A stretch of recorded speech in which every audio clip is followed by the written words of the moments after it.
Okay.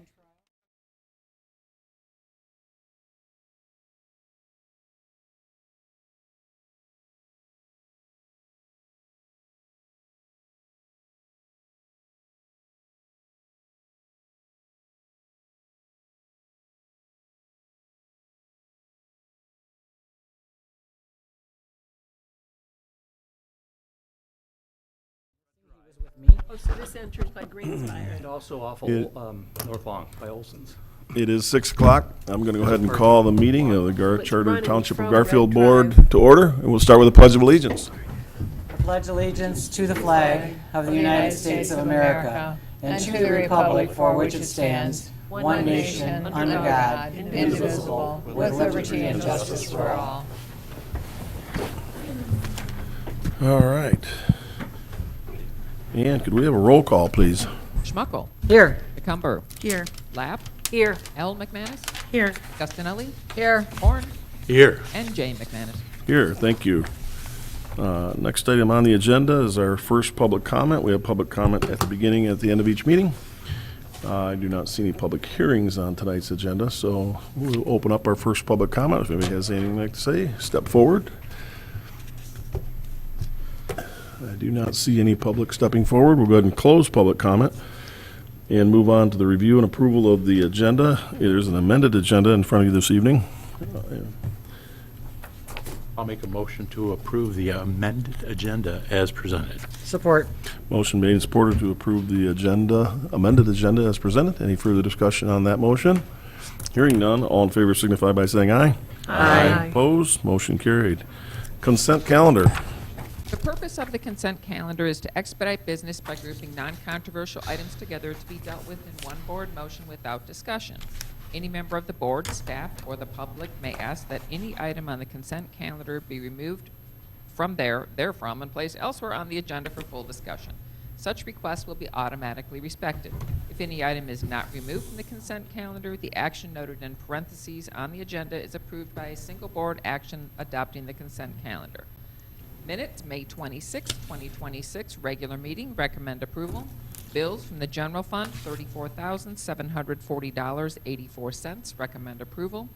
Gordy Frazier, Developers Escrow Fund, Stormwater Reviews and Determinations, Stormwater and Private Road Review, Utility Plan Review, Oversight and Closeout, $10,441.25. General Utilities, $4,499.37. General, $1,100, and Park Funds DNR Trust Fund, $9,203.52, for a total of $25,244.14. Recommend approval. Consideration of invoice from Walton Contracting for completed work at Red Drive Booster Station. Recommend approval.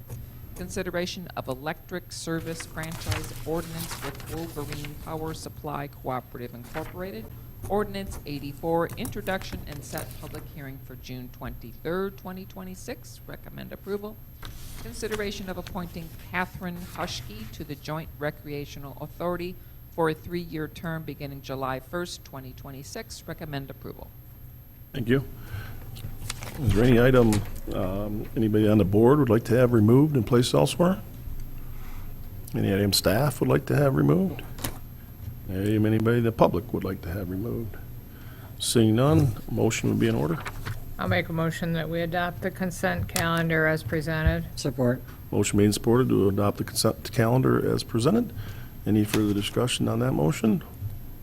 Hearing none, Ann, can we have a roll on that, please?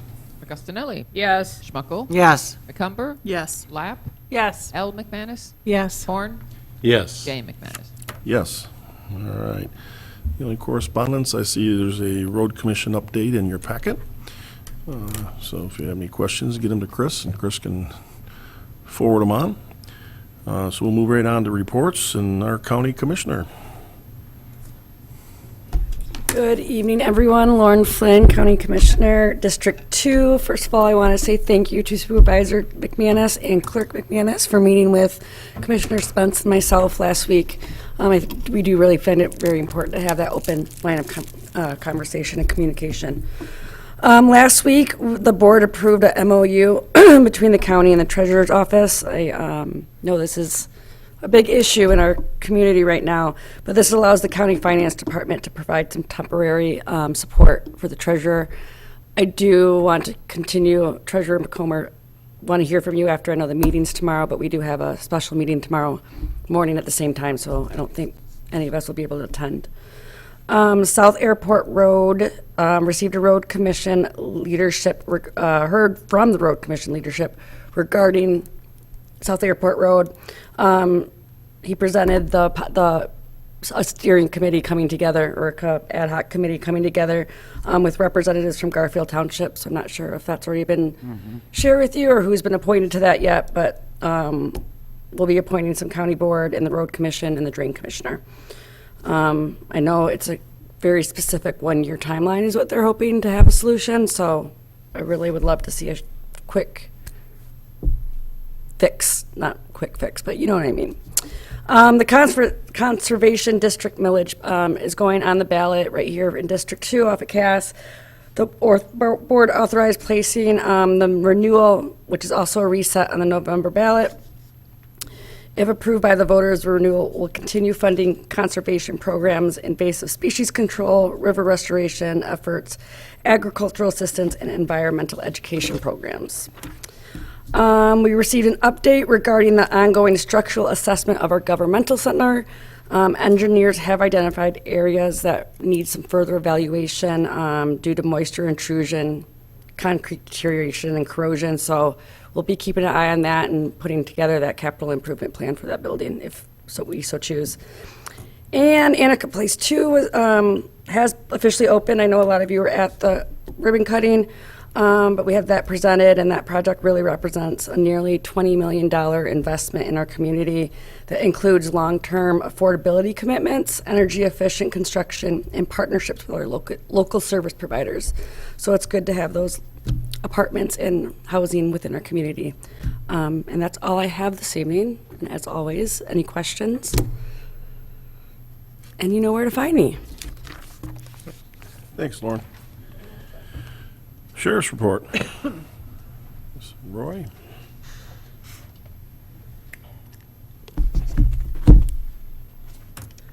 Good evening, Roy Raska, Sheriff's Office. Stats for May for Garfield Township included 73 citations that were written. There was 19 injury accidents, 62 non-injury accidents, 6 OWI arrests, and then 40 criminal arrests. All of the 5 community policing positions are filled right now. David Ertman was just added to fill the vacancy that Veith left, and then with James gone with his National Guard assignment, a young guy named Jacob Larson's taken his spot for now. Dave Ertman is taking over the sobriety court position. We have someone from the road attend, and it works out good that one of the Garfield Township officers attend that sobriety court meetings. Those are Mondays and Tuesdays. Other things that the community police officers have been doing this past month, they did an active assailant presentation at Meadow Valley Senior Living. They did another active assailant presentation at GT Stamping. Multiple community police officers and some from Garfield Township attended the My Career Quest that was at the Civic Center. And I want to say they see like over 1,500 kids that day. So there was multiple community police officers to get involved with that day because it's just a busy day. A lot of kids. The speed signs that are up right now are on Spring Hill, off of Windmill. We have a lot of complaints back in there. And then myself and Deputy Rosa spent some time walking the Boardman Lake Loop.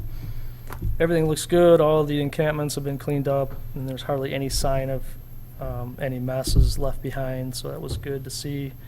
And then Dave and Lars and Jacob have been working close with Derek and Sean on some different spots. And then tomorrow's, we have the big barbecue where Meadow Lane invites the CPOs, and they have the out-of-school bash. We did it last year, and it was hilarious. The kids had a great time. The deputies had a great time, and they feed us. The kids played games with the deps. They're all foot racing. It was just glad no one got hurt. Any questions for me? Any questions for Rob? Thanks. Thanks, Ray. T, Metro Fire Monthly Report. Chief Mackin. Good evening, Paul Mackin, Grand Traverse Metro. Have the May fire incident report. We have, for the month, we had a total of 392 incidents within the township, 574 as a whole for Metro. That represents a 9.3% increase over April, so we're coming into that season where it's picking up a little bit. Of those calls, as usual, the majority of those calls fall under the medical illness, medical injury categories, bringing in the largest amount.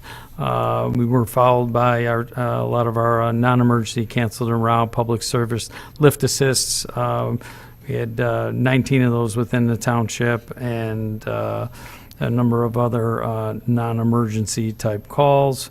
We had a number, the new nearest category kind of breaks out vehicle accidents into like 3 different areas. We had a busy month with those. We had about, I believe we had like 19 of them listed under the medical reports, but some of those are under medical injury. We did have 2 extrications. Both of those were here in the township where we had to extricate people from car crashes. We did have a number of cooking fires within the township, and then also we had a couple structure fires in the other townships, 2 of them caused by lightning strikes. Let's see, and we did have 1 bad number there. But turning over to the EMS complaints, total for the month, 344 incidents within the township, 462 in Metro as a whole. Falls still leading our number 1 complaint type. Katie has been still kind of working. She's been doing a lot of focus on CPR and bleeding control classes, and then also extinguisher training as of recently. But again, she's continuing that program with the Matter of Balance program to try and combat some of those falls. Difficulty breathing, some leading down into cardiac issues are just some of our common complaint types.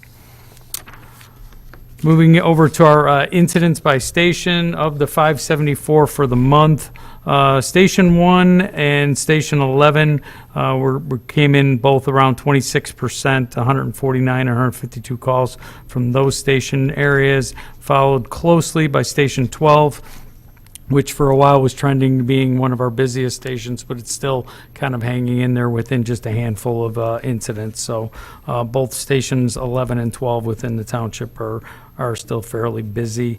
Our incident totals for the townships, 68% of our calls came from Garfield Township, 17% East Bay, 11% Acme, and then we had about 4% out of the area with 25 incidents. There's a little bit of an uptick with those because we have been handling some calls for Blair Township because of the bridge, Beitner Road bridge being out. So we are assisting them and kind of covering some of the areas that they can't get to quickly. The responses versus incidents, you can see that on the bottom. Again, those actual responses from those stations are a little bit higher, with Station 1 and 11 coming in just around 200 calls each that they're responding. And again, they're just assisting other stations or just filling in when they're already on another call. Completes the stats. Just a couple things going on at Metro in the administration. We've been working on, and we did finalize our draft fiscal year 27 budget. That's going to be presented to our finance committee this week with their feedback and consideration. It should be presented to our full board this month in June, and then tentatively, approved in July if everything is agreeable to the board. So the tentative budget timeline where we'd be bringing it to you for presentation would be for your August meeting, is when we'd be bringing our budget to you, and then the other townships as well. but a little bit more to come on that. We did complete our testing process and our hiring. We did have a pretty substantial list of potential candidates. We did offer to a number of candidates. One candidate took another job, was taking it, just offered a job by another department prior to us offering him that job, so he isn't taking that. But we did have a number of other candidates that we were able to select from. So we do have 3 people that have contingent offers of hire. They're going through the processing, backgrounds, physicals, things like that. So our tentative orientation week is June 22nd through the 26th, with some start dates early in July for them to start the additional personnel. We are unfortunately down a few of our existing personnel due to injuries. We did just get one back today. We still have 2 others that are off due to non-duty related injuries. So we're probably going to utilize that additional staffing for just a short period of time to kind of help fill some of those holes and just offset some overtime for about a month before we kind of move into that new staffing plan. Our new ladder truck is assembled. It is done. It's looking good. It's going through its final preparations for our acceptance inspection, which is scheduled for June 29th and 30th. So we'll be going there. Everything goes well with that, which I'm sure it will. There's usually a few little things we got to work out or iron out, but we expect delivery sometime in early July. So we'll have that back. We'll begin training. We'll be able to, outfit it, and then at some point, probably mid-month or so, we'll put that in service. We are working on an AFG application for SCBA because those did open up. It's a regional request. We're joining together with the Peninsula Township Fire Department to request a total of 65 SCBA, about 8 RIT packs. That value of that grant is about $800,000. So obviously we're going to hope that we can go ahead and do well with that and, put our best efforts into trying to be successful with that. It's unfortunately highly competitive right now, less and less money and less funding for those grants, but again, we're still actively pursuing that. We did submit a 2% grant application on behalf of the Grand Traverse County Fire Chiefs. We did that to restock the regional mass casualty incident trailer that's been housed. There's been some questions of who it was funded by a grant at one point in time, but and it's currently being housed at the airport. But again, it's a tremendous resource with the number of mass casualty incidents that potentially could happen to have that. So we did submit a grant to restock that, get some new equipment on there, tourniquets, bandages, everything from gauze and other type of bleeding control things, airways, C-collars, patient packaging equipment, and movers. That would be a total of $5,500. So we're hoping that we can get that, facilitate getting that grant through the 2%, and then carry that over to benefit not only just the county fire chiefs and the region as well. So hopefully we'll do well with that. As I'd mentioned, Katie had been doing some fire extinguisher training, and on June 4th, we did get a call to the True Hotel on US 31 North, where there was a mulch fire next to the building. Staff had come out and extinguished that fire using an extinguisher. It actually was burning the mulch and was at the base of the building, so it was actually just starting to char some of the wood behind the finished drive-it material. That fire, if it wasn't extinguished pretty quickly by the staff, it certainly would have extended a little bit more. We at least would have been opening up the walls and overhauling that to be able to get to it and extinguish it, causing some damage. But the staff acted pretty quickly, and when our crews were there, they were proudly saying how Katie was just there and taught them all how to use extinguishers, and they were kind of relying on the training that she had given them. So that was a big win and success story. So we're pretty happy to get that word. Let's see. That does complete my report. I'd be happy to answer any questions. Any questions for Paul? I should know the answer to this, Paul. When we get the new ladder truck in service, will that create a surplus to sell, or will we just? Yes, yeah. The intention actually is when we do get that in service, we currently have the ladder truck, and we have a rescue. And the rescue only responds to extrications or entrapment in vehicles. It has the extrication tools, those things on there. What we plan to do is consolidate that, which is pretty common in the fire services, and put that extrication equipment, that rescue equipment, on the ladder truck. So instead of trying to maintain two pieces of apparatus, we can do that with just one.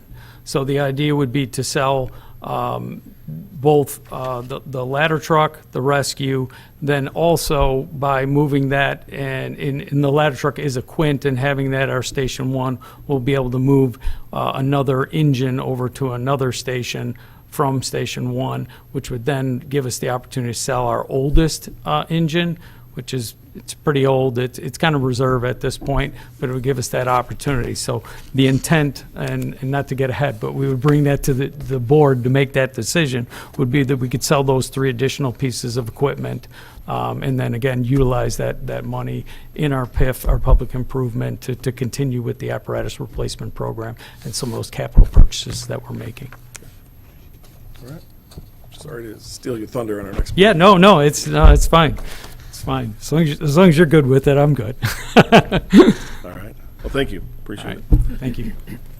Planning Department monthly report for June. Good evening, John Syke, Planning Director. You have a report in your packet.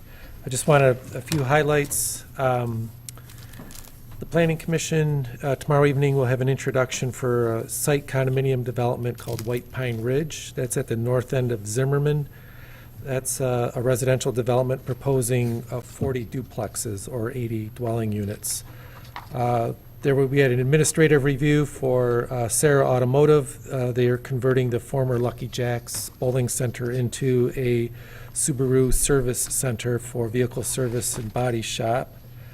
Also, the Planning Commission has reviewed initially a project at 4040 Creekside off of Silver Lake Road.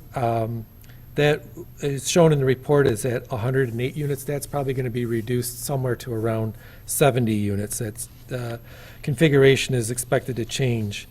Also, at your meeting on June 23rd, that we'll have a couple public hearings. One will be for Copper Ridge Plan Unit Development. That's considered a major amendment. It's basically adding a parcel on Barnes Road into the PUD. It's a former church that's going to be added as part of the PUD and converted to a medical office and clinic. And then the other public hearing will be for a couple zoning ordinance amendments, which you had scheduled for allowing for food trucks in the zoning ordinance and the new mixed-use suburban zoning district. That's all I have. Any questions for John? You see the road up to the middle of the Olson PUD is well under construction. They're probably halfway across the field shaping it right now, so. And that's going to be an important part for the development. The Planning Commission's reviewing the site condominium on the east side of that, which will be 41 units for business industrial park. So, yeah. All right. Thanks. Thank Thanks, you. Jen. All right, Parks and Rec. That is submitted in writing, but I have a couple topics to talk about. Okay. The pickleball courts at Silver Lake were supposed to be completed like the 1st of July, but due to all the flooding activities, it put the contractor behind. So we agreed to extend that for obvious reasons. And then also the River East, AJ's Excavating is doing the project there. We have a pre-construction meeting tomorrow with our engineer and staff, and I think they're ready to go right away after that meeting. So progress should start on that pretty quick. It is my intent to shut that park down completely during the course of construction for the safety of everybody, the contractors, staff. We just don't want anybody to get hurt, and we feel like if it's closed down, they can be efficient in their work and hopefully get it completed sooner. So that is my intent, to communicate it out to the media and our social media channels. Get the word out the best that I can. So that's kind of my plan with shutting the park down. And that's all I have about the parks report. All right, any questions on the parks? All right, clerk's report. I've submitted my clerk's report in writing. Are any questions? We are we're getting trained by the Bureau of Elections here on Thursday. It's required every 2 years. We go through a training, and then we'll be training all of our election inspectors the end of the month to get ready for all the both elections this year, and all the 9 days of early voting plus Election Day. Yeah, so there's a lot going on with that. We're just getting ready for elections, waiting for the ballots to be delivered, hopefully the next 2 weeks, and then it starts. Let the fun begin. Oh, yes. Any questions for me? Any questions? Yeah. Do you need workers, or are you set? I could probably use a few. I've had a few of my longtime, they were here way before I came here, inspectors retire on me this year. So yeah, I could use a few more. They have to be trained, so they need to get a hold of me soon. Yeah, they just contact you. Mm-hmm. Yeah.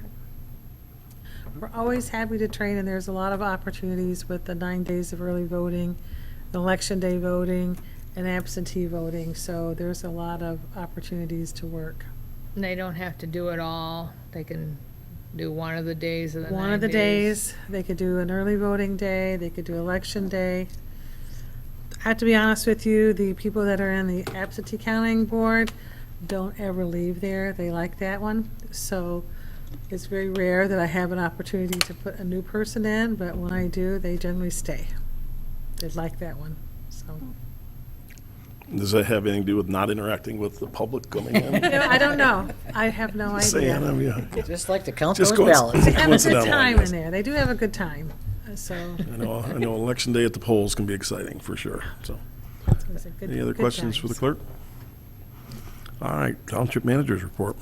We were regionally contacted by the county asking if we would be willing to submit for a FEMA flood mitigation assistance grant. There was a deadline of June 1st to submit a notice of intent to apply. And Supervisor and I talked about that. Generally I like to come to the board to get, some direction and approval to do that, but we're at a timeline that we couldn't meet, because it expired before this meeting. So we felt it was a worthy project and effort. So we did submit the notice of intent, and then we've been approved by MSP FEMA to apply. So we have to submit an application online that is due July 3rd to MSP, and then there's a period of 20 days where you work with MSP to make sure that the application in its draft form is what you're going to submit to FEMA and that has to be done by July 23rd. And this project's purpose is to collect technical data, complete a feasibility analysis, and develop a mitigation strategy that would support a future localized flood mitigation project consistent with the current FEMA-approved hazard mitigation plans. The scope of work includes evaluating the hydraulic capacity of the existing South Airport Road crossing, analyzing potential bridge replacement and flood mitigation alternatives, and conducting a benefit cost analysis to determine project viability under FEMA funding requirements. The project will identify FEMA mitigation measures intended to reduce flood risk, improve stormwater conveyance, and increase infrastructure resilience within that watershed. So obviously we talked about a steering committee to improve that crossing there. This is a way for us, in partnership with the county, to get funds to do this work. We're requesting $300,000. It's a 75% cost share, so the grant would be $225,000, and the non-federal cost share would be $75,000. I've been informed by the county that they would cover those costs. So at the end of the day, there's no cost to the township, but there's a benefit in working with them and to that corridor at the end of the day. So I think it's a good project, and unless this board has any issues with me proceeding with applying, I'm going to be doing that next step, working with the county as well. Just to add one little tidbit, that the reason we had a short deadline is the road commission and county were doing this. They did all the legwork, filled everything out, and the day before the deadline, they realized they couldn't apply. Only the township could apply. And so they made a quick call to us and said, can you please apply for this? They did all the work, so we're like, sure, we'll take the credit for it. So we applied for it, and we're moving along with that. Good. Yeah, thank you for covering that part. Small little bit, huh? It's a little bit. But you know, really, they did a lot of the heavy lifting. Oh, yeah, So they I did. anticipate them to continue to do a lot of the work, and I just do the easy work of submitting it. So it's working out good. We had our first Community Development Committee meeting last week, and out of that meeting, the committee would like to create a policy before we make any recommendations on applications, a matrix for decisions so we can remain consistent. That's already in the works. We already have a draft. And they also discussed on checking out the feasibility of doing a housing market study locally to Garfield Township. What does that look like? How much does it cost? Right now, there is a study out there that began in 2022, I think it was authored in 23, and that is good through 2027. So there's information in there that says, you know, we need 220 workforce housing units. You know, there was discussion about, you know, has that gap already been filled since it was authored in today? But I was informed that you know, that time frame is for till 2027. So it's we still need to keep adding to it. But I think the committee would really like an unbiased study to use for decision-making going forward, and not maybe one that's provided by an applicant who has a, you know, a company who's working on their behalf. So there's some more work to be done. You know, we'll keep moving diligent, because I know that we have an application in now, and they're kind of interested in, you know, having the board review that and either approve it or not approve it. So that'll be coming back to you at some point. Yes. So will Networks North or the Housing Commission or somebody, I know those studies continue to go on. Yep. Are they going to be part of that, or what's your, Potentially, yeah. I mean, they've done studies and published them frequently. Right. Yeah, so that's something that we're still checking into on how we want to handle it, because I Yeah. don't think we've ever done that internally before, and just kind of relying on other organizations. Thanks. Yep. So, Just one thing about that. And I think having Garfield-specific data would be really good, because those are all Yeah. countywide. And so we do a lot of pilots, we have a lot of subsidized housing. So I'd like to know specific to just Garfield, where we're at. Yeah. And what our housing needs are for Garfield, not for the whole area. So I think just narrowing it down in that way would be good too. yeah, the committee thought that was important, so yeah. One of the things on the to-do list, so. This board approved a resolution recently regarding opportunity zone, request to the governor to designate a couple of our census tracts as opportunity zones.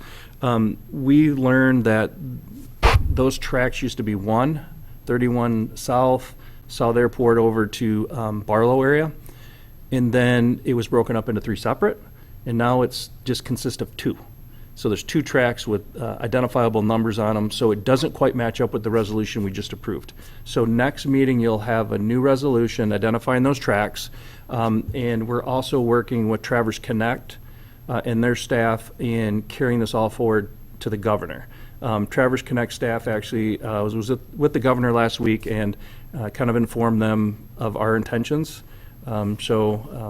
They're also working with the Northern Chamber Alliance to really bring attention to, you know, these rural areas being designated to access those, you know, financial tools for developers. You know, right after next meeting, we hope to give it to Traverse Connect to carry it on. So.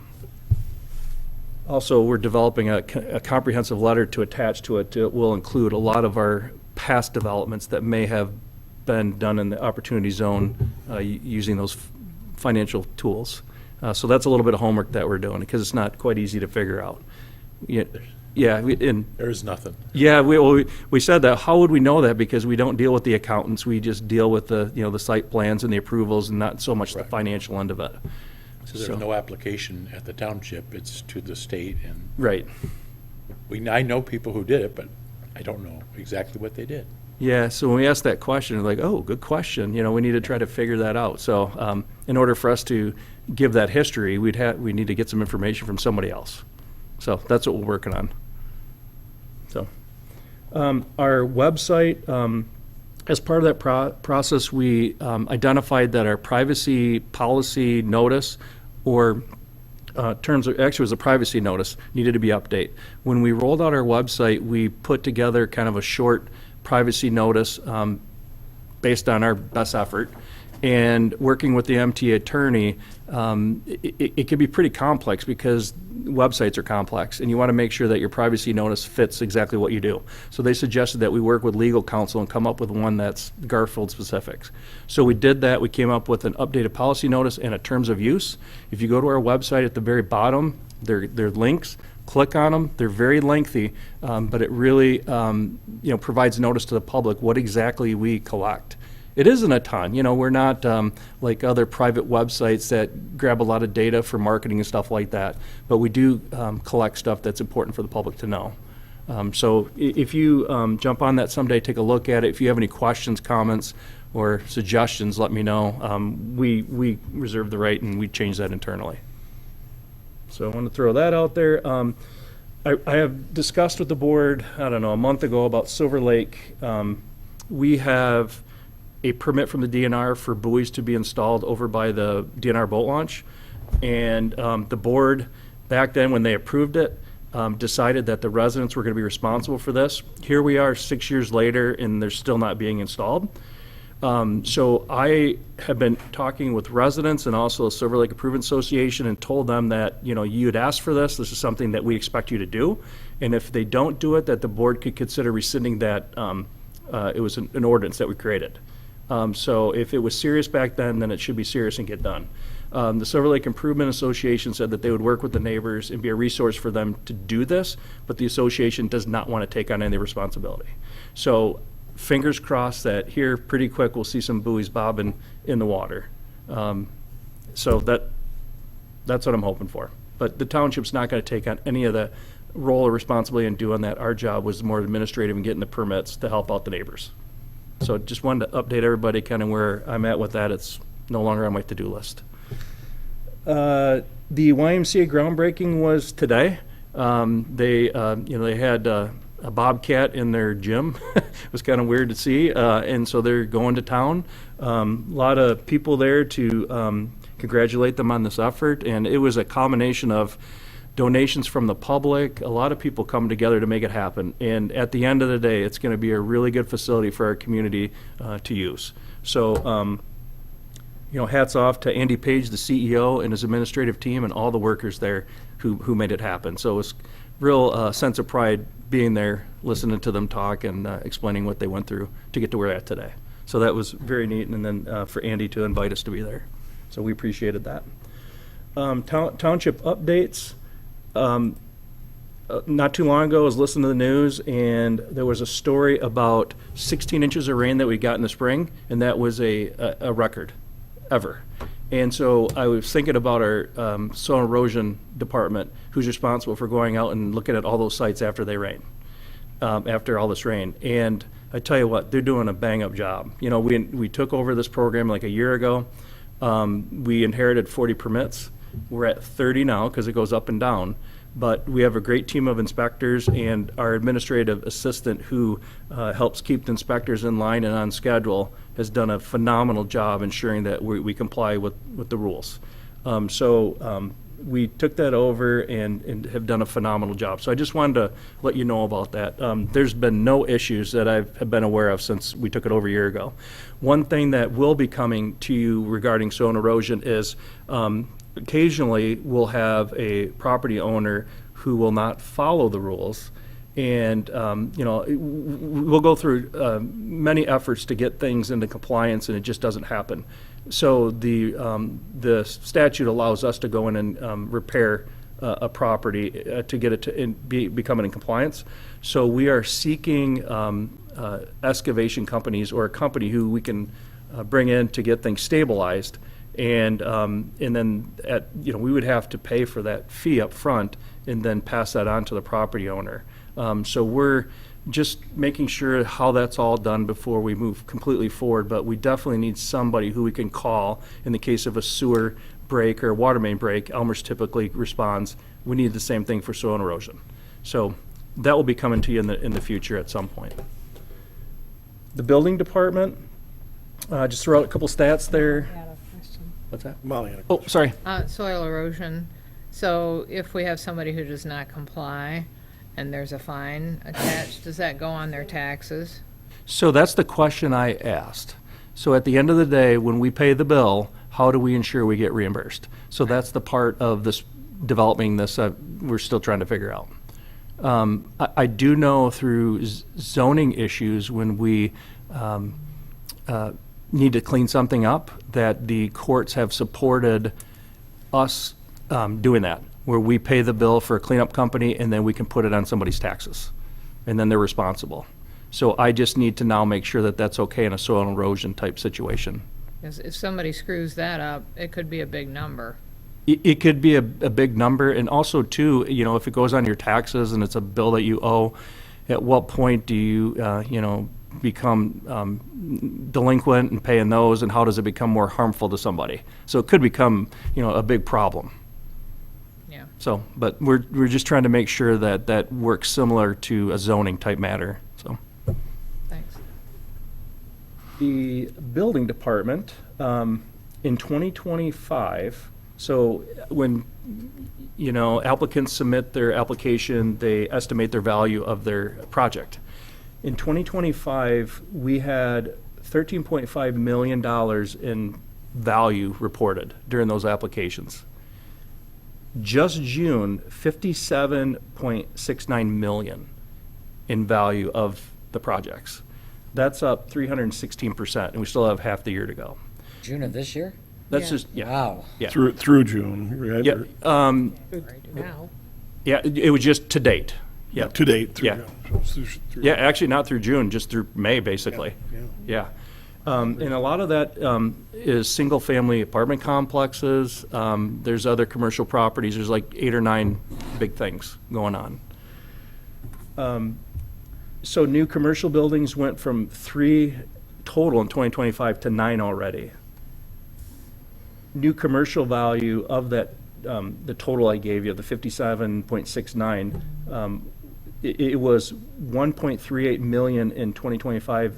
It's up 34 million for this year. So there is a lot of value in construction that's going on. One thing that, is on the decline is the single-family home. We went from 15 last year till 10 so far. We got no lots. Yep. Yeah, and the average cost of a home is like $400,000. So we've actually seen the values in the home construction from last year go down this year. So, building inspections, in last year we had 188. We're already at 215. So, trending to have a lot more in the months to come. Now, when I talk to the building department staff, they're managing. They're able to take care of business. So it's not like we need to ask for another position at this point. But that's what I always worry about is burnout. Are you able to continue with the quality work that you need to do when the numbers get high like this? But I'm keeping track of that with them, and things seem to be handling things right now. How many of the new construction are pilot programs that we have? So, Sorry. Scared me.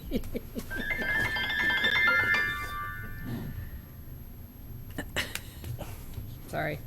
to the best of my recollection, it's the Gothier multifamily housing development, and that's an HTEF where it's money to put towards infrastructure, not really a pilot payment like a pilot would be.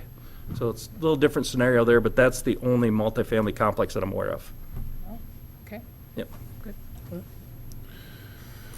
And planning department activity, as you know, they generate formal memorandums to the Park and Rec Commission, Town Board, and Planning Commission. And in 2020, they had 167 of those documents. They're already at 90, projected to be at 185. That's 20% more than the previous year. So they're very, very busy as well. Lots of stuff going on in the township. So I just kind of wanted you to be aware of that. But last year was a bad year. The previous years, they were able to handle it all. They were very similar years. So they've always been able to handle it. They just got a little break last year.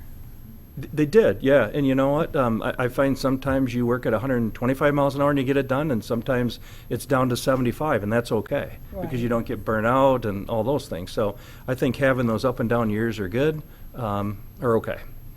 But I think everybody is managing good. I don't see balls being dropped or issues coming up as a result of the workload. So. Chris, of the new building, can you say how much of that is housing, whether it be apartments, right? Or other commercial, like business? So for my stats that I put together for tonight, don't have that broken down, but I can give you that. Okay. Curious. That's. Because a multifamily residential, like apartment complex is commercial typically. Exactly. So I will determine all that and let you know. Thanks. Do a breakdown. All right. Any other questions for Chris? That it? Yeah, what's that? Yep. Okay. Moving on to supervisor's report, just a couple of things. I mentioned at our last meeting, we were going to be meeting with the stakeholders for Red Drive. We did that. Yeah, I think we had 6 or 7 people in the room, and I think we had 6 or 7 different opinions on what they wanted to do with the road. No surprise there. But we did go away with some ideas, some good ideas, good ideas, but not a lot of people coming forward with funding. So I'm not sure quite where we stand, but we have a couple of ideas of things we need to probably address and right away. But the Barnes did grade the existing road that's there, and they're using it for shuttling from the parking area to events with their golf cart type units. So they're still able to utilize that road. It's still closed to vehicular traffic at this point, but we're hoping to have maybe a plan before too long coming forward. But just depends on who you talk to. Everybody's got a different want and a different need there, but ultimately it's still our decision, and so more to come on that, I guess. On that note, I went down there today to do something like that. I'm going to go by Red Drive. It was starting to flood already. Yeah. So I'm thinking, okay. Well, before anything's done, Yeah. we need to do something with the drainage, which includes Eagle and probably a good culvert or some sort of a way to get the water out of there before we do anything else. When you met with those folks, what was the feeling? Were they thinking automobile traffic on there, or were they thinking it would be okay to do walking, biking, and? Well, I think that, again, it depends on who you talk to. Somebody, Greenspire would like to see it paved and a 4-lane highway to get all their parents through there, and the Barnes doesn't want any through traffic because it ends up in their driveway system, not on the road. It dumps into their driveways, and they're simply driveways. They're not roads. So any vehicular traffic that we would allow to go through there would be very detrimental to the Barnes. So the Barnes wants it closed completely, and other people, we took paving. We said it's not going to be paved. It's just not a realistic option. And if we follow the developmental plan for the commons, it calls for a shared walkway, and it's a shared walkway that's like a gravel driveway. So at best, that's probably the plan. But even that's going to be not a cheap fix. But something's got to be done about the water before we invest any money in it. So we've been talking to the engineer about Eagle will have to be involved because it'll require Eagle permits to get in there and get that water. But that road is quite frankly just acting as a dam. It's holding all that water in the hill and then dumping it into the parking lot. It's not going where it's supposed to go or not going where we want it to go. So a lot of problems up there. I took Silver Drive today, and when you get to Silver Lake, you're going through about 1.5 foot of water. Yeah. So it's not just there. Right. No, I agree. The whole thing is very wet. It is, for sure. But to invest any money in that particular road without fixing the water drainage at that point would be just wasted money at that point. So more to come. I mean, we had a good conversation. We had at least a meeting where the stakeholders were there and we could hear their ideas, they could hear our ideas, and we'll continue those meetings and talks. MTA luncheon was out at Peninsula. A lot of good networking and information coming out of Lansing. So those are always good informational meetings. We had a meeting actually today with our attorney and talked about the mountain bike agreement for the mountain biking group that wants to put the trail in. finalizing the language for that agreement. So hopefully we can get that finalized so they can start their project sometime this summer. And then the other zoning issues we handled as well.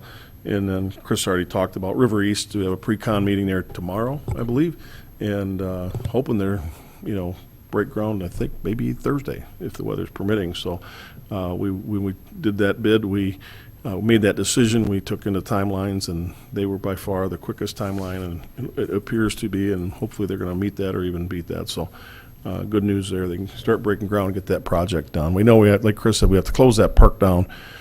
Closing it down for 3 weeks in June is a whole lot better than closing it down for all of July and all of August, which was one of the options. So good news there. So that's all I had. Any questions for me? Moving on, unfinished business. Item A, consideration of a bid for the Grand Traverse Common North Loop Trail. We mentioned this briefly, I think, at the last meeting, and we have some numbers in front of us this evening. So, Chris, I don't know if you want to kick this off, or you want me to, or if Jennifer's going to come up and do it, or... I think we should pull our all-star from the audience. Get up here, All-Star. Do we have a map to refer to on That's you. this trail? I like a visual, that's all. Is there a map on this somewhere? So, No. Go ahead. so that was previously provided in prior meetings, and so this is just about the cost, like an update on what our engineer has determined from one of the contractors, and trying to reduce the cost and updated numbers. Is that from the 10-foot bridges to the 8-foot bridges? Okay. Yeah, and if I can just kind of preempt the conversation, good evening, everyone. Jennifer Graham, Gordy Frazier. So the last meeting you guys had on your agenda, this same letter dated May 21st with bid award, and through discussions, and then just, I think part of it too is there was a lot of data here to digest and conversation, and then just looking at your agenda packet, talking with staff, it was just kind of best to regroup and do a little more vetting. But ultimately, when you guys go through projects, solicit bids, often is the case, especially when we've had changes in project scope, is ultimately what you saw in the letter is still kind of the same. Intent is with my recommendation was to work with the low bidder with the goal of doing continued value engineering. This project's quite unique. I guess just to go back, oh gosh, it's been a long process going through this project itself, just with a lot of the parameters, a lot of the regulatory challenges that we worked through, decision-making as far as, visually aesthetics of determining types of bridges. There was presentations at the Park and Rec Committee. And so it's been a long process. And, here we are. So I guess just to briefly recap, when the grant was applied for in 2024, originally working with staff, we were looking at an existing trail network that all of us have walked, pretty straightforward. And as we find, or I find, it's always the simplest projects that tend to be the most challenging. And not by any creation of our own. It's just, oftentimes when the state regulatory agencies get involved, and no fault for them, but, they've got certain rules and parameters that they have to comply with. So when we applied, we saw one stream crossing, and it was a very modest stream crossing that was going to be, a boardwalk, and some other boardwalk was accounted for with the trail, but the rest of it was just going to be Afton stone, 10-foot wide, and a lot of it improving the existing footpath, and that's kind of how the cost was created. We worked and walked it with Parks Department, GPS'd, same thing, my own staff who worked on the design for this walked it, and so a cost was generated of roughly, and I have it in the letter originally, so I'm kind of probably rounding up numbers. It was, $670,000. And DNR always funds through trust fund is $300,000, so the remainder was going to be a township match. And ultimately, you guys were approved for that grant and match, and we continued to go through the exercise through the design. As the design continued to unfold, and with primarily Land and Water Management Division, which is through Eagle, because there were wetlands. They came out and did a site inspection too, because that's always something that we recommend, and just to help with the permit process. And so it's a pre-application is what they call it. They came out, they walked it with us, and then through looking at the site, they flagged some additional stream crossings, and even though, mind you, some of them are seasonal, they consider them to be stream crossings. And some of them, based on widths of those banks, necessitated 2 more crossings, and one with the bank full width translated to actually a bridge. So it really wasn't a crossing anymore. It was considered a bridge. So one that was pretty extensive, and then 2 more, what they call a major and a minor crossing. So with that, that put our permit into a major category, public hearing process. So some of this probably sounds familiar. It seems like, 10 years ago, but, so going through that and the public hearing process, Eagle, I think they continued to dive into the files and look, and brought up the fact that with this site, which it was part of the original application, was there's a landfill in the area too. Now, it was never a regulated landfill. It was a landfill that basically housed, I think, a lot of just steel, and, and there was testing with the property that the township had was given data from when you guys acquired it, but it was concerning enough that, Eagle was raised that as a flag too, which was required to, through their permitting, that had to be called out, even though we're not doing any work in those landfill areas. It was concerning, so that kind of extended the review process, and so I worked with John Syke and Steve, and we pulled up a lot of old archives from the 80s, 70s, 60s, just to give them all of that historical data of what we could find, dating back to when even the hospital was in operation, just to demonstrate that we're not talking, VOCs or, TCEs, things like that. It was mainly, like I said, steel, just old scrap metals.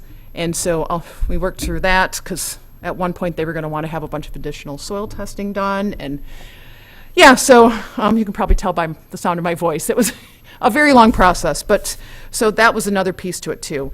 But with that, with the 3 crossings, that presented some options to both the this township board and the parks board, as far as, okay, now that we have these crossings, one of them having to be a bridge, you guys have several styles that you can pick from.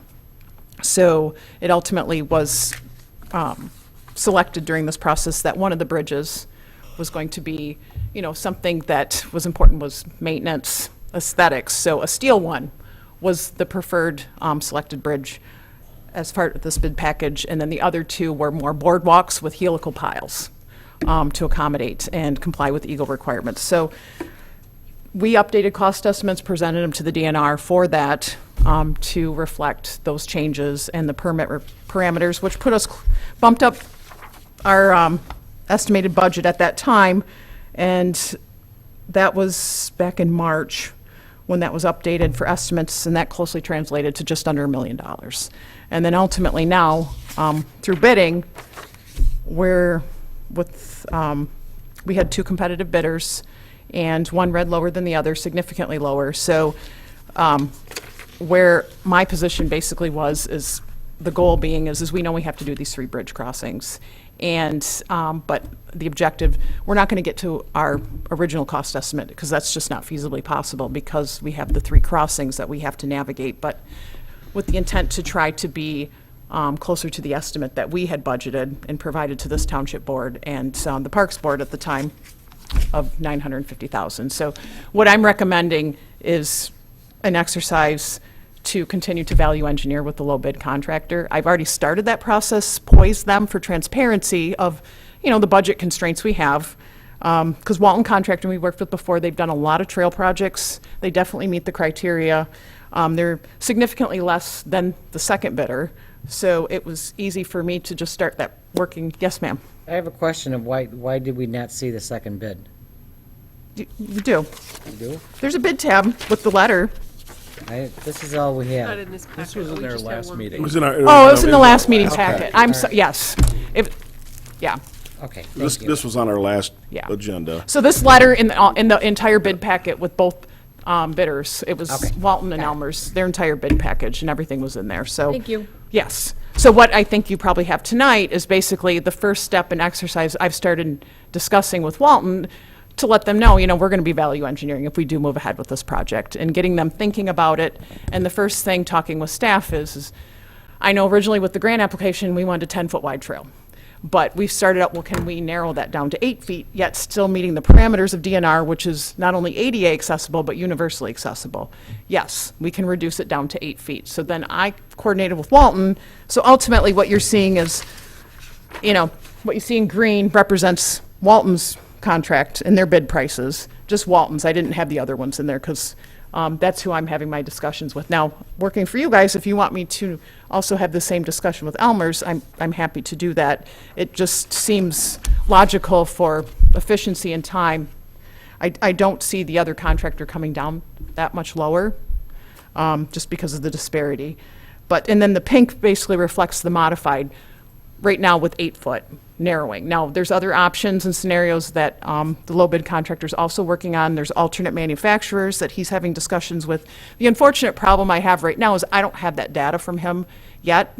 I'm conversing with him, but that's kind of a process. And the same thing with the trail itself. There are things, that's why it's not so cut and dry like a water or sewer project where we can just reduce this or add this. With a project like this, some of it's going to require just some field fit and some adjustments, like walking out in the park with Derek and Sean with your Parks Department, maybe taking out some of the switchbacks just to accommodate the trail, because everything set up for the bid is all unit priced. So that gives you guys a lot of flexibility to continue to reduce scope. And so that's where I guess it's really hard to come here tonight, and why it's really just intended to just be a conversation, get feedback from you guys as far as thoughts and input. But a big thing, like I said, talking with staff, is immediate solution was reducing the width, which, and adjusting for contingency, we were able to reduce it 100,000. If you remember our last meeting when it came to this, we'd had meeting or discussions with Jennifer. Just one example. Okay, they designed 10-foot bridges. Okay, well, the lumber only comes in 8 or 12 feet. So there was a lot of waste and extra cutting and labor to do that. So it just by reducing them from 10 down to 8, we saved about almost $100,000. So this is like an example, but, working and representing you guys, yes, you're absolutely correct. And that's why I don't have all of it here tonight, because it is a process, and I text the contractor pretty much every day. But he's working behind the scenes with his manufacturers and other vendors, because there are other ones that provide these same equal products for some of this prefab. Something else to consider too, and he immediately threw this out, is changing the bridge style. I mean, I know the one that was selected was a beautiful steel one. If you think of like Ottaway Crossing, the Conservation District, and what was appealing about it is just the limited maintenance that everybody, and I definitely advocate too, but that bridge, just for cost in general terms, is close to $150,000 for the contractor to install. If he went and matched it with the boardwalks, like the other two crossings, it's just a longer span with the helical piles. According to them, and these are, again, general numbers, that's going to save probably about 75% in cost right there. So that's a huge cost savings. It's something to consider, and that would bridge the gap, too, to get you guys closer and probably right on budget. But that's, a decision you guys have to make. And part of the exercise that we would bring back to this board as we move forward, if it does move forward. Yeah, Molly has a question. Yeah, questions about the money. I'm just looking at the money. I know that it's a great project. I'm all for the project. That's all great. Trust fund, any chance we can get them to budge and pony up a little more money on that? $300,000 is the most they offer. That's the max. Yeah. Are there other ADA accessible funds? Are there other kinds of funds that we might be able to tap into? So that's one question. The other one is, so this $1 million less than that, 800, 900, whatever it is we come up with, where's that coming from? Well, there's a couple things. First of all, we would get 300,000 of it back from the trust fund. So if it's 1 point, let's call it 1.1, it'd be roughly $800,000. We have budgeted 600,000 in our parks budget.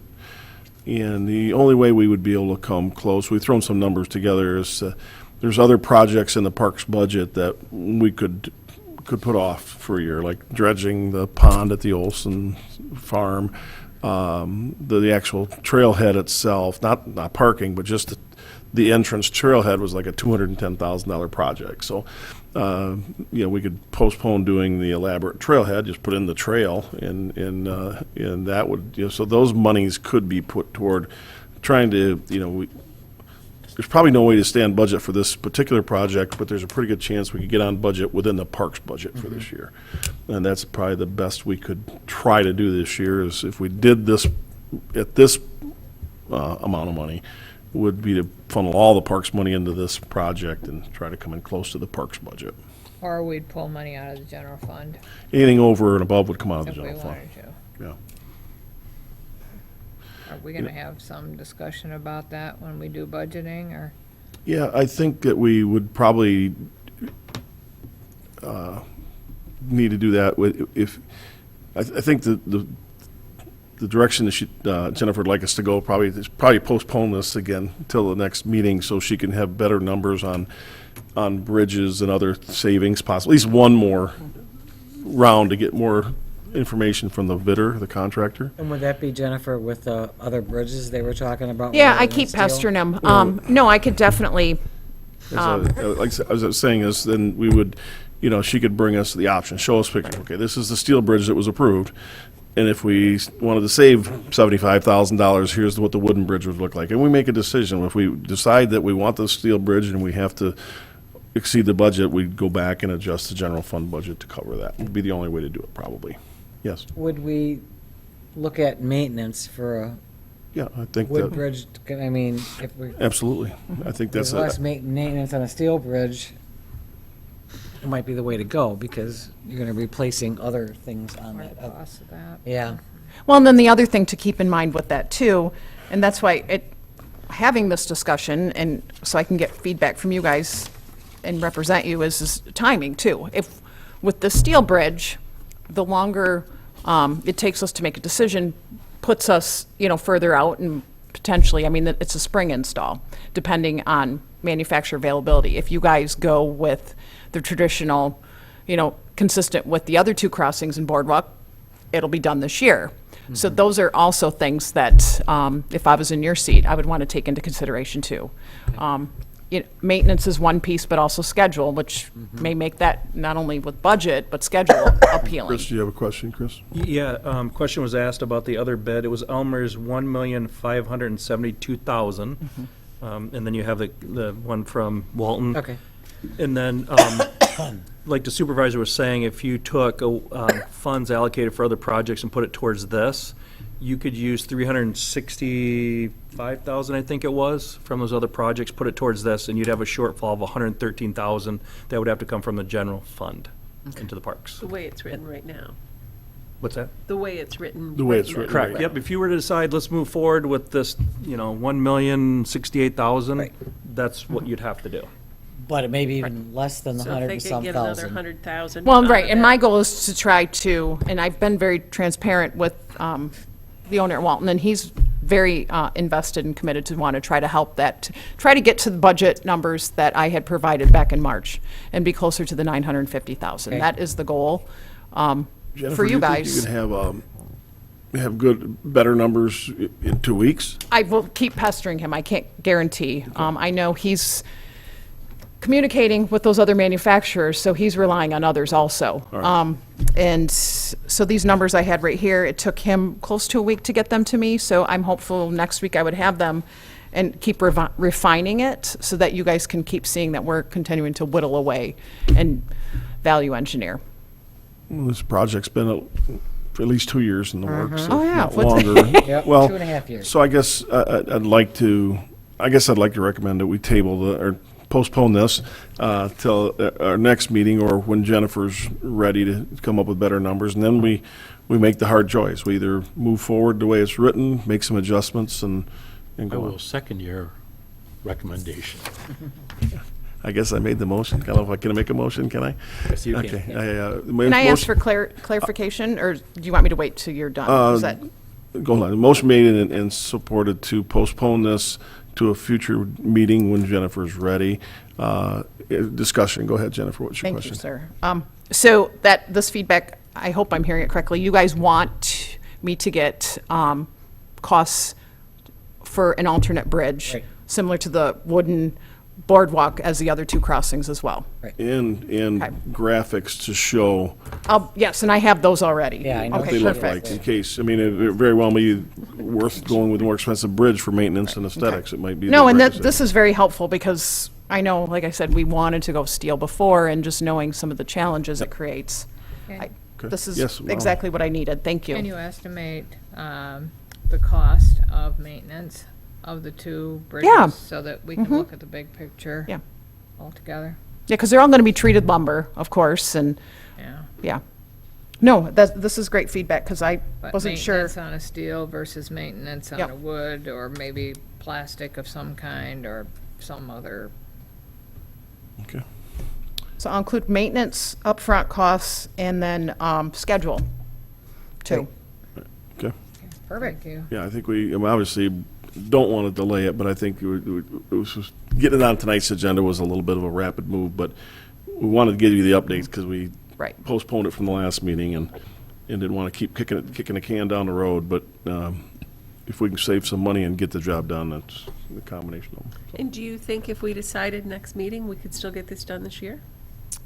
The trail, the bridge I can't speak for, Yeah, because it really depends on what route you guys go. But yeah, absolutely. I mean, they were planning on having the ability to do it within about 6 weeks. Oh, good. Yeah, they're ready to go. Because most of it's not that difficult. Right. Overall. So, but I just wanted some direction from this board, so this was very helpful. Thank you. Appreciate it. All right, thanks, Jennifer. So, Thanks, Jennifer. motion we did not vote on yet. Motion, do we have to vote, motion made and supported to postpone this till a future meeting. All in favor signify by saying aye. Aye. Opposed, motion carried.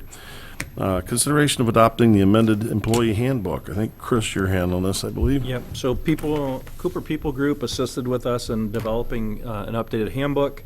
A lot of work put into it by the Personnel Committee.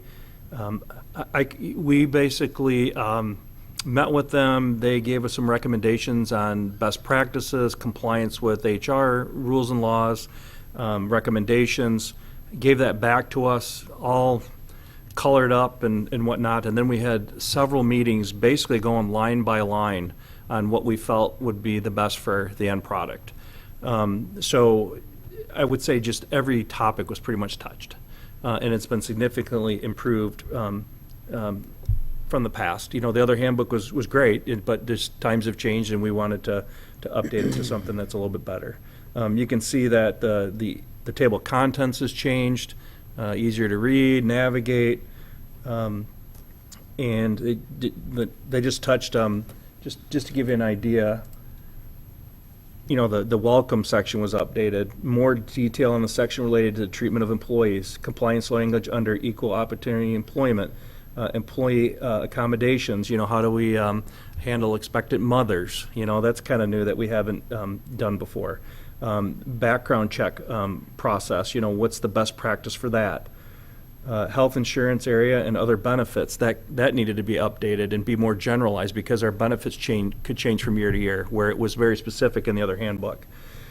Additional information was added in the earned sick time section. One thing that was kind of significant there is the last earned sick time update. There was a section where upon separating employment, you could be paid out up to 40 hours of your sick time. That has been removed as a benefit, so our recommendation is that we don't include that. Employees do get paid out some vacation that they have in their bank, but we felt like the sick time should not be included in that payout. So that was removed from this handbook. Tuition reimbursement, we went back and forth, should that be a benefit or not? We kept it in there, but we also added some language that said if we reimburse you and you leave employment within a certain amount of time, then you're going to be expected to pay a percentage of that back. And there's like a graduated schedule. Like if you leave within 1 year, 2 years, we've got you for 2 years, but you're going to get 50% of it back. So that is just to make sure whoever takes advantage of that remains our employee, and we can realize the benefit of that reimbursement. Civil Air Patrol, we updated that section, the jury duty section. Social Security and privacy was a big part of compliance and best practice language.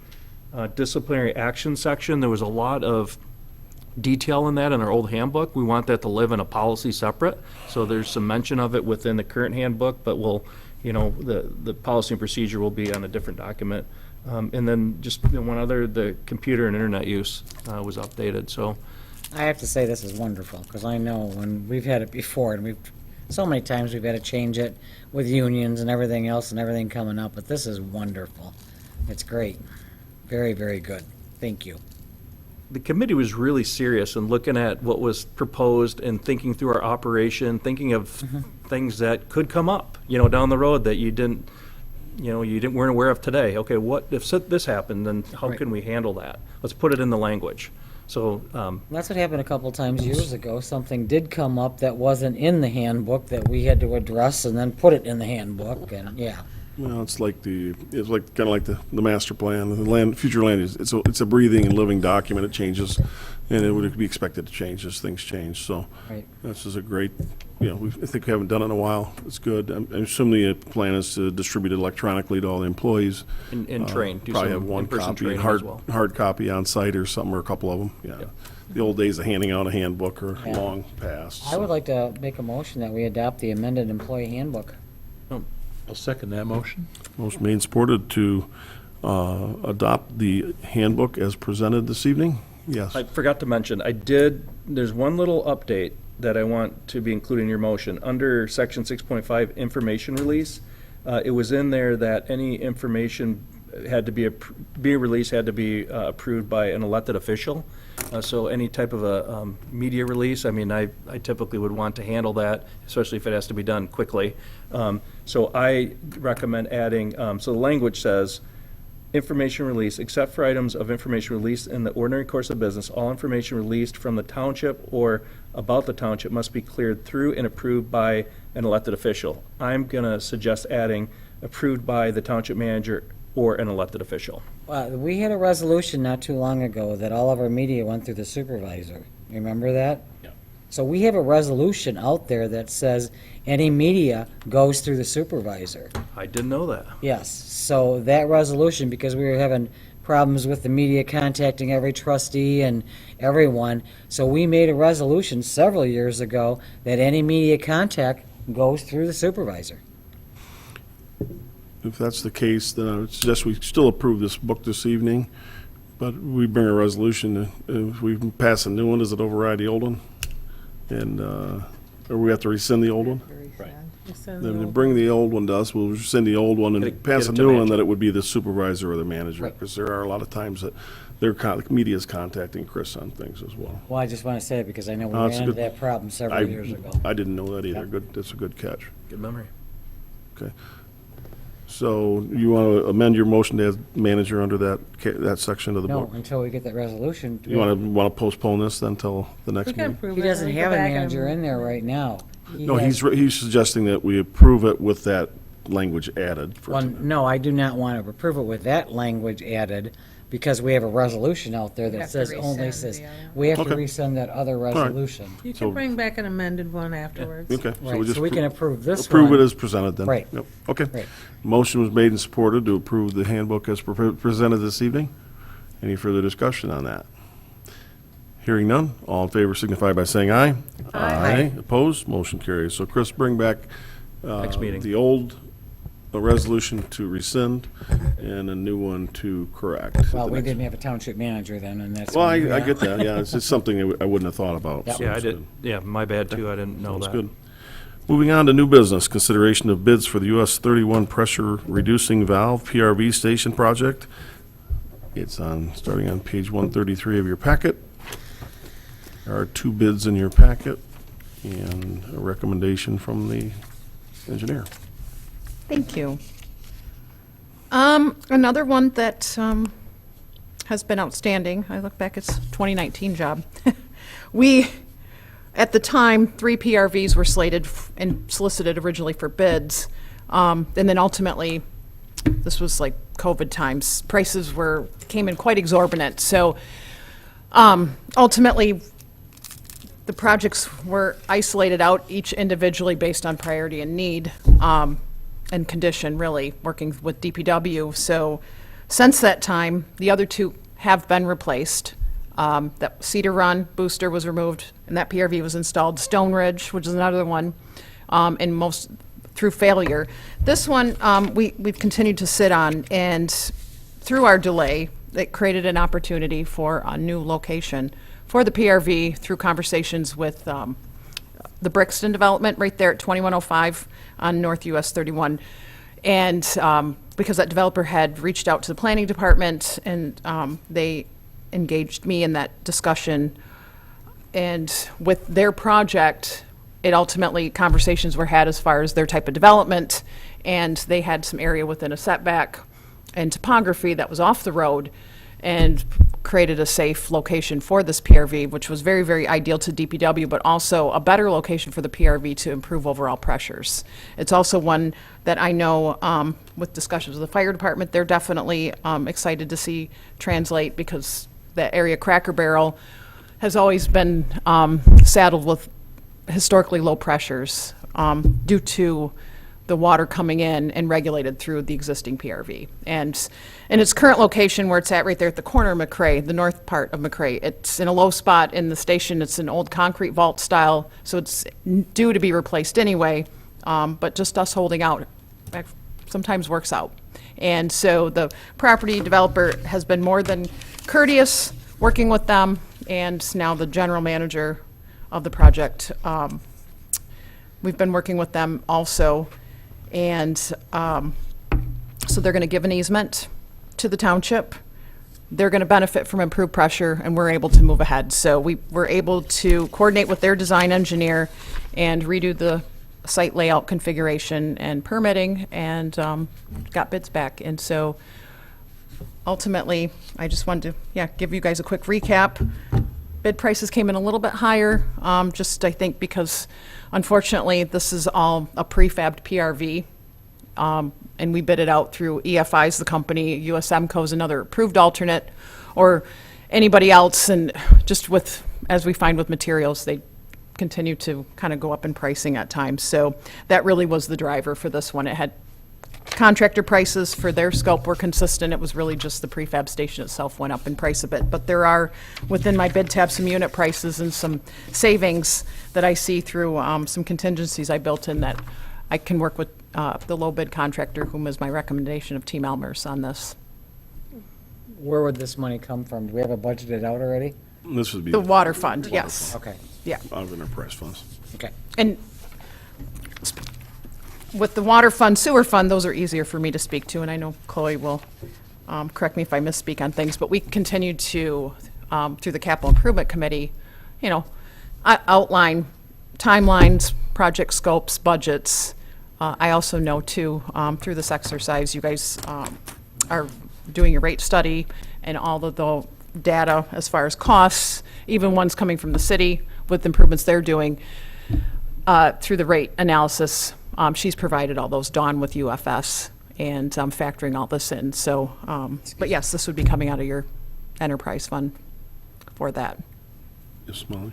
So are you recommending the base bid or the Yes. alternate? Well, I'm sorry, it's the alternate because that's a little bit lower.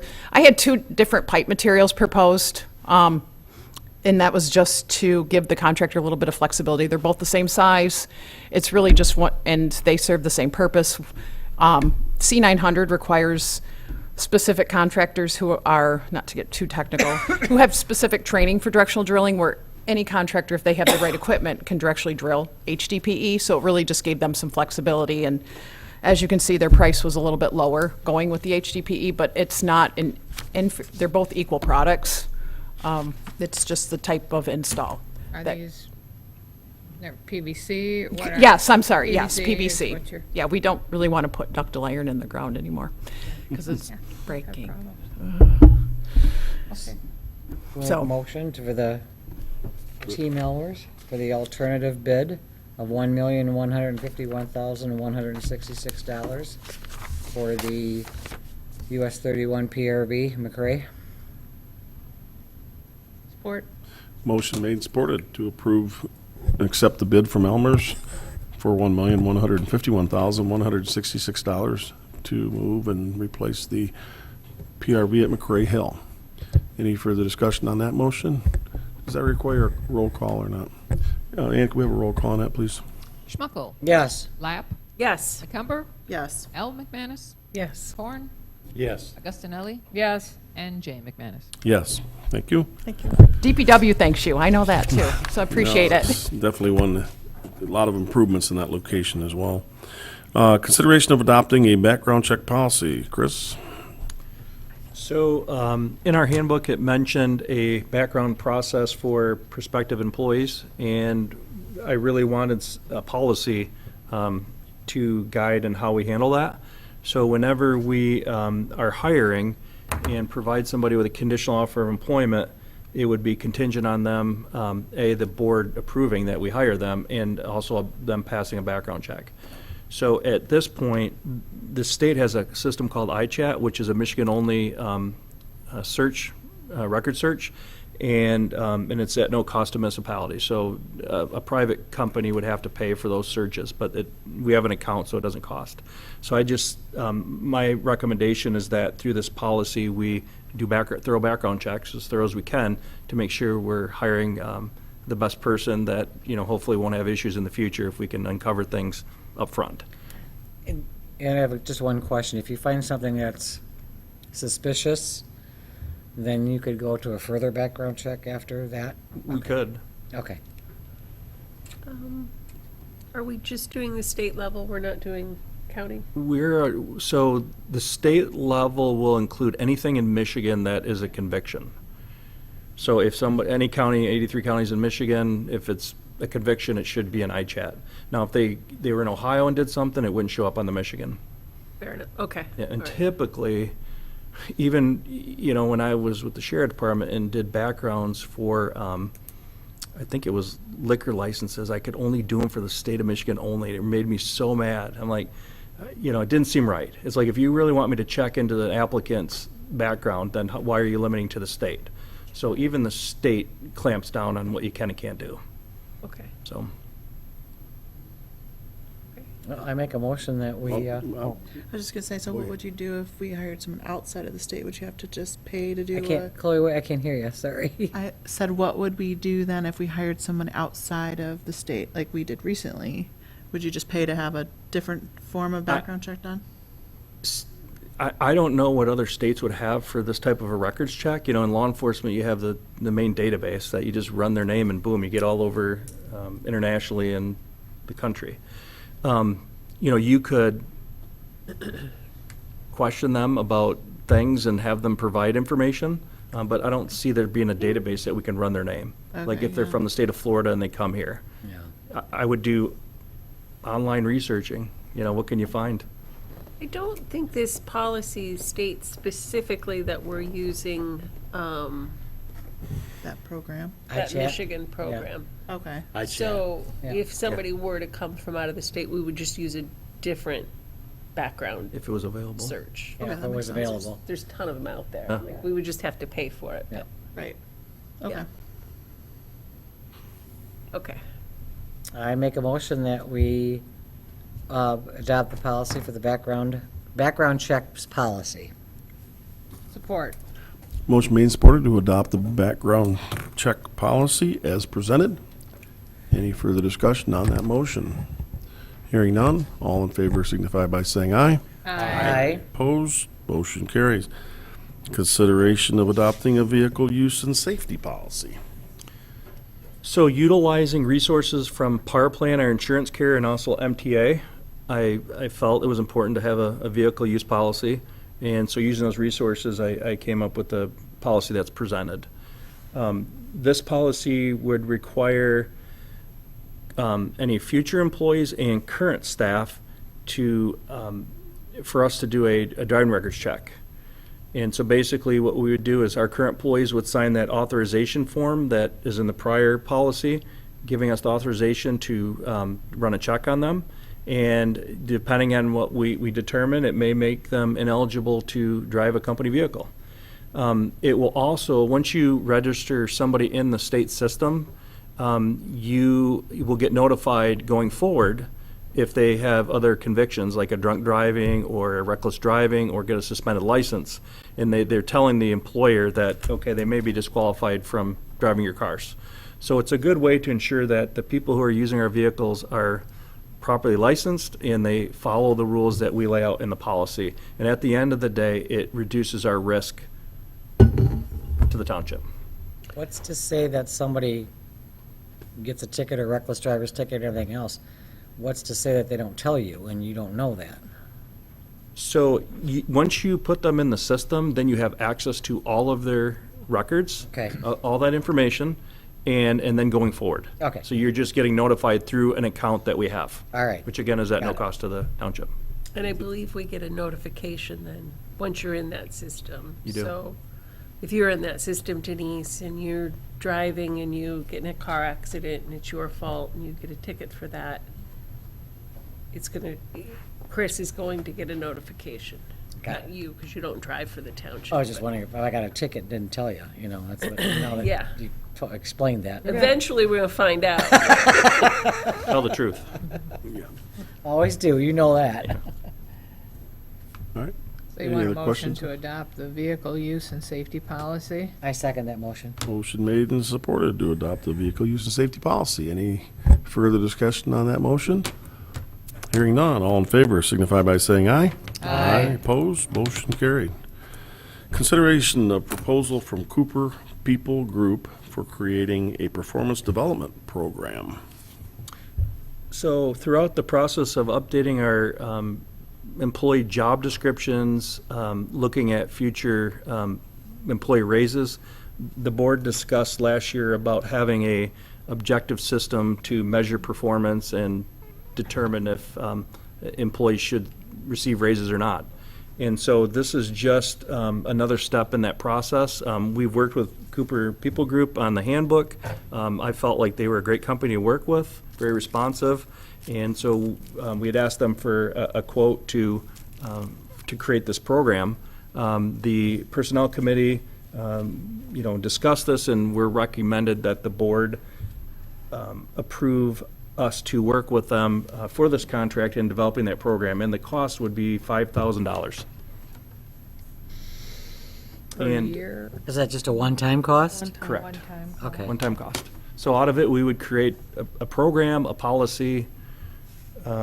My plan as the manager is to utilize the department heads to do their own performance evaluations on their staff. For instance, the planning director would do the eval for the deputy planner. I would do all the evaluations for the department heads. And then we would have all that information to consider And who during, would do yours? supervisor do, you all do mine, Probably actually. all of us would do Yeah. that. Yep. That's a question for you. So this proposal includes a board review of your position. It isn't I don't think it is like a formal board review, like an annual evaluation. It's about creating a program that I guess we could utilize for the board to use for me. I would ask that question specifically, because sometimes those can be a little more difficult to do than just your direct supervisor to you. To have a board review a person is a little more complicated I would agree. process. That's all. Any other questions for Chris? Go ahead. Trying to think, just lost my train of thought. Sorry about that. No, so, I mean, we could ask them to do a separate program for that if the board wanted a way to evaluate me. I know, I think the city does that for their manager, I think. I think that's a good idea, because we're actually doing the evaluation of you. You're doing the evaluation of the department heads. Correct. Department heads are doing the evaluation of their employees. So I think that's a good idea, to have a separate one for you. Okay, I can reach out to them and ask what that cost would be. And this would also include training, which is a part that's always missed, training the actual managers on how to carry out the program. You know, what are the things that you're measuring? You know, how do you document it? Far too often we're said, okay, evaluate this employee, and you got like 10 different ways of doing it with 10 different managers. So this includes training as well, which is key. All right. I would like to make a motion that we adopt the proposal from Cooper People Group for creating a performance development program, and also have our manager look into one separately for him. Specifically to approve the payment of $5,000. Oh, with $5,000, I'm sorry. I'll second that motion. Motion made and supported to accept the proposal from Cooper People Group for creating performance development program in the amount of $5,000. Any further discussion on that motion? And can we have a roll on that one, please? Schmuckel. Yes. Horn. Yes. Gustinelli. Yes. L. McManus. Yes. Lapp. Yes. Cumber. Yes. J. McManus. Yes. Thank you. All right. Final thing under new business, this was the amendment, the amended part of the agenda this evening. Consideration of the cost share for the Frankie Road sidewalk. We've been talking about Frankie Road for quite a while, and we were able to piggyback with the road commission for engineering and design, and having the same contractor do the sidewalk at the same time, which brought the project in considerably less than we maybe would have thought it would have originally. So in front of you is a cost estimate on getting that sidewalk done, and it would be done in conjunction with the Frankie Road construction this summer. So I guess at that point, it's the first time you've seen it, so I guess we'd open it up for any questions. There is a design in here of what it'll look like, some particulars about the project. This was all part of the discussion that started with the TCAPs on moving people around that area with the school, Montessori and everything. It was glaringly obvious that whole section of road doesn't have any sidewalks. So oftentimes you go behind Meyer and there'll be somebody in a wheelchair going down Frankie Road, you know. So we took it upon ourselves to move forward and try to figure out a solution, and this seemed like a pretty good solution and a pretty reasonable price. So, yeah. Is TCAPS or other users along there willing to cost share with us on this $46,000? They can't use their funds to do this, so at this point, it's our no. baby. It's ours, yeah, and they were trying to do a crosswalk and some other things but they can't use their funds for this, I don't believe, so. So how close is this sidewalk to the road? I believe it. I think it's probably like the drawing shows, like a foot maybe. 3 feet. There's a little gap there. Yeah, there's a gap between the curb. It's going to actually have a curb and gutter, stormwater system. They're going to have, each drive will have a concrete approach, little ramp up into the sidewalk, and then from the sidewalk to the end of the road right away to where reaches their property, they're going to do an asphalt to cover that part.